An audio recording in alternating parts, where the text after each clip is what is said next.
guys, we're back for another Dokkan battle video. Today we're going to take a look at the new Jace and BURTER duo unit. This character is very, very good. Going to be strong, I think, on a number of teams as a space traveling warrior category support type unit. They're going to have good defense as well with a 50% chance to dodge, which I'm going to love.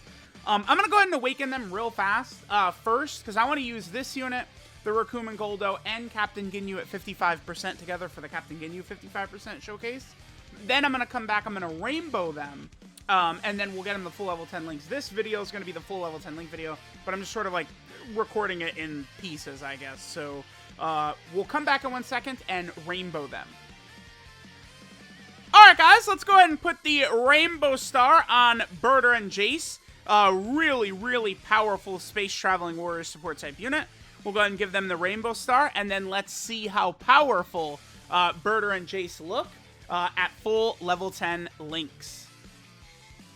Alright guys, so we're here in an event. We're starting out on Ginyu's 200% led team, of course. So, BURTER and Jace are a very, very powerful unit. They're definitely more of a complementary piece, whereas Raccoon and Goldo are like a mega slot 1 unit. Ginyu, you know, especially can get there after he stacks up a little bit. BURTER and Jace, this is more meant to be like a very powerful support type unit. I do think this is one of the best units in the game, and they might be one of, if not outright, the best support units in the game, right? Because it's like, they're giving the rotation Space Traveling Warriors 3 key and 30% attack and defense, which is good. Then all allies get another 30% attack and defense if there is a Ginyu in the same turn. That's very powerful, because it's like, so you could take some unit, let's just use like LR Turles as an example, and you could put him on rotation with like the LR physical Ginyu and then BURTER and Jace, and you're going to be getting 90% support from the 2 units combined for basically any space traveling warrior character, right? And this unit could support units that are even not on any of these categories if there is a Ginyu in the same turn. But 60% support is, of course, absurd. This unit then has a high chance to dodge. So, you know, you put this unit. Ideally, we would do something, you know, like, well, I guess probably like this. But you put this unit, you know, in a position where they're able to dodge all over the place. They get defense from their super attack, 30% defense. And then they have built-in additionals. So this unit could triple super, pushing them well over 300k defense, while having a 50% chance to dodge, and they're supporting the rotation. They also build up attack and defense with each attack performed, up to a max of 50%. So to see them at their best, they do have to do 5 attacks. But all in all, this unit is just tremendously powerful. Their link set is Frieza's Army, Frieza's Minion, the Ginyu Force, Tag Team of Terror, Signature Pose, Loyalty, and Fierce Battle. Let me take a look at Tag Team of Terror. Certainly not a great link.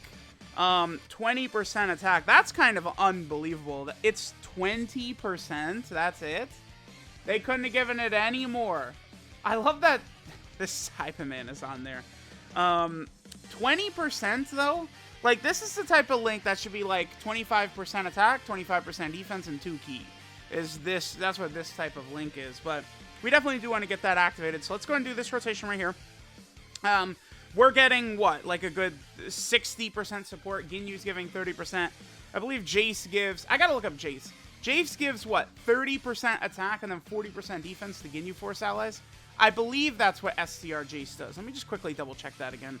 So Jace, right, is giving Extreme Class allies 3 key, 30% attack, and then Ginyu Force category allies 40% defense if there's another Ginyu Force ally on the team. So Jace gets a lot better.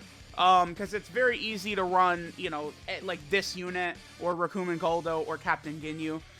The thing that's interesting about that ability for STR Jace is, remember, that applies to himself as well.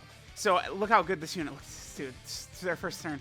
But STR Jace, right, getting that extra 40% defense for himself with another Ginyu Force ally on the team is also very, very helpful. So, there was BURTER and Jace turn 1, right? Giving the rotation this amount of support, doing that much damage, and having a 50% chance to dodge, they're truly just a great unit. Like, they're really powerful. Man, it's just perfect. Them releasing all three of these units together, I mean, you could add the physical Ginyu LR in there as well, but the physical LR Ginyu is not as good as the 3 Sumbul units, of course. I mean, it's a free-to-play easy A. But it's just releasing all these units together. They perfectly complement each other. It just overall makes the team very smooth, very efficient, very powerful. The reason the Ginyu Force team is one of the best teams in the game, and the reason it can absolutely just curb stomp the red zone, is this. It's because these pieces just fit so well together. They're designed to work together, and they fulfill that role very well. It's just very incredible. So, yeah, let me know what you guys think about the BURTER and Jeice and these bad boys, but they're pretty damn nasty. So this is a good turn right here. We could have Tech Ginyu super attack first to give a little bit of extra support. We'll see what BURTER and Jeice do. I've done a lot of red zone content involving this character. This character works very well in the red zone as well. I mean, they definitely can get killed if your dodge doesn't proc, for sure, right? Their defense is good, but it ain't good enough in the red zone where you need a bajillion, zillion, million, trillion defense. Here they're at 3.48. Let me just do a run in an event where we can completely build up their passive. They need to attack 5 times. Let me just make sure to get a stage done where we do all 5 attacks that we do have to do. Alright, I was gonna do a run where we could build BURTER and Jeice all the way up, but guess what? There's no Ginyus on the team, or no Ginyus on the friends list, which sucks. It does happen. So we'll just run a Space Traveling Warriors run real fast. You know, we got a lot of support here. Keep in mind that this unit, again, you can easily run this character on Space Traveling Warriors, where you're going to work, they're going to be like a floating support. So they're at 136k defense, which is certainly not that impressive, but remember, as they attack, they're building up from their passive, and then with super attacks, they're also getting defense from their super attack effect. Their link set will definitely be an issue, just like Ginyu, right? But this is definitely a character that you could run on a Space Traveling Warrior team, right? And they should still be fairly effective. Let's see what their stats are going to look like on this turn. This is going to be a heavily nerfed version. They're definitely not going to look as good, you know, off of the Ginyu team, off of the 200% leader skill as well. Because remember, that's another thing with these Ginyu Force units. Remember, like, you might look at their stats and compare the stats they're putting up to the maybe units you have or units you've seen or something like that. But keep in mind that this is a 200% leader skill unit. All of these characters, the numbers they're putting up are just definitely higher than what you're going to see from non-200% leader skill units, right? So that's just definitely a very big thing to sort of keep in mind. Okay, so I think we'll do one more turn, right? And then after this, I do want to go to an event where we can let BURTER and Jeice get all 5 of their attacks in, fully build up their passive, you know, in a good setup with them, with Ginyu Force members, with these links activated. Because remember, like, one thing about these units, Frieza's army and Frieza's minion it's like the combo you want to aim for, because getting both of those activated, you're at 30% attack and defense. You know, then Ginyu Force is giving you another 25% attack, and then Loyalty is at 2 key and 5% damage reduction. So it's like you get a bunch of those activated and you are completely good to go. Alright, so here's BURTER and Jeice. We're getting 60% support in this rotation. We're up to 180k defense right there, so we can see how it does begin to build up. They do look better as time goes on, right? So let's go ahead and see the stats we get right here, and then we'll go to another event and let them fully build up their passive. Attack stats aren't the craziest in these setups, but their defense is still solid, and don't forget they do have the 50% chance to dodge. I know a lot of people like to harp on dodge, but guess what? The red zone is not a place where you can really tank effectively. So it's like, unless you have high damage reduction or guard, you're going to have to dodge most of those attacks in there. Because guess what? Dodge is actually the strongest mechanic in the game. Because if the enemy can't hurt you, they can't win. Alright, so here we are, 200% leader skill again, this same team. Let's go ahead and we'll do this rotation right here. We'll see what BURTER and Jeice are able to do, and then I'm going to come back after we fully built them up, once they've done their 5 attacks. Again, remember, they have to do 5 attacks to fully build up, and then by that point, their defense, I mean, they could be breaking 500k defense, I think. 50% chance to dodge. They could triple super with each super attack, doing like a 4 million attack stat. Very powerful unit, and 60% support. Very powerful unit, man. Okay, so let's go ahead. We'll just aim for Gohan right here, because Gohan dodges everything. Let's see what we do again on turn 1, and then we'll come back once they are fully built up. So let's see what they're able to get. I'm very pleased with this Ginyu Force celebration. Very excited to see what Saiyan Day is going to look like, what Golden Week is going to look like. Dokkan, most of the time these days, these units' designs are very good. They're actually doing a really good job. There are times like Vegeta Jr. and Goku Jr. who suck ass, suck donkey balls, for sure. But a lot of the times, there we go. Look at, that's turn 1. Look at that. That's crazy. That's a lot of damage they would have done right there.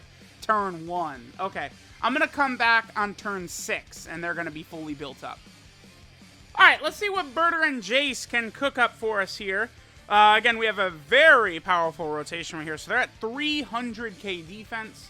Again, remember, they're getting 30% every time they do their super. We have a lot of support coming in. The LR Tech Ginyu will give a little bit extra when we super attack right here. So this is sort of the upper limits of what we're going to see from this BURTER and Jeice. So let me know what you guys think about the BURTER and Jeice unit.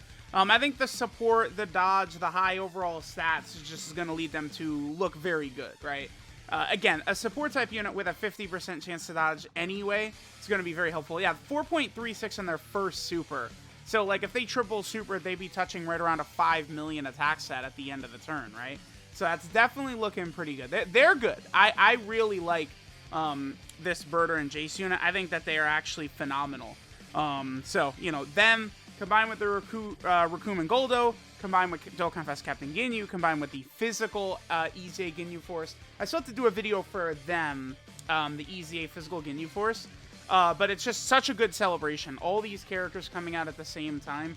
It's just really, really smart. Hopefully, you know, when they release other villains need it more than hero characters, right? Because, you know, most of the...